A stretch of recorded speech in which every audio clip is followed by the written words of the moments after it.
दिनक पर अर्थात नवेम्बर 14 नुआपड़ा विधानसभा उपनिर्वाचन भोट गणति एथिपाई नुआपड़ा जिला प्रशासन पक्षरु व्यापक व्यवस्था करा जायछि।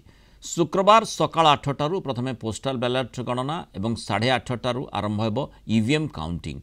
358 बूथ पाई 14टी टेबुल व्यवस्था होइछि।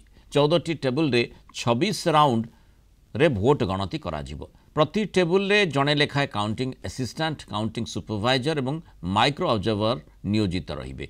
ईवीएम रखा जाइथिबा स्ट्रांग रूम रे 24 घंटिया त्रिस्तरीय सुरक्षा व्यवस्था करा जाइथिबा जिलापाल मधुसूदन दास सूचना दैछन्ति।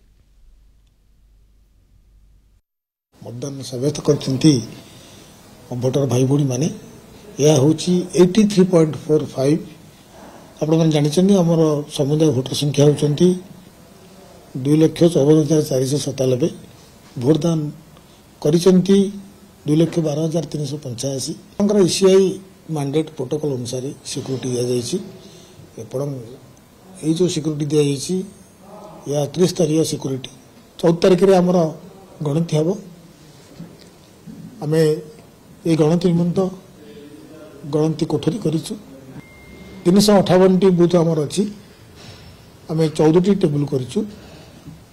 पाखापाखि 26टा राउंड हम।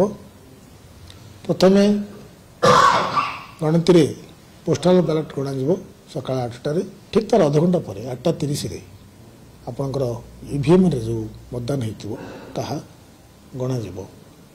प्रति टेबुल पाई आमे जणे काउंटिंग असिस्टेंट देइछु, जणे काउंटिंग सुपरवाइजर देइछु, जणे माइक्रो ऑब्जर्वर देइछु। काउंटिंग समय रे हमर ऑब्जर्वर मध्य रहिबे, से ऑब्जर्व करिवे काउंटिंग रो प्रक्रिया को एवं एथि सहित मध्य निजे रिटर्निंग ऑफिसर मध्य रही कि आगु तदारक करिवे।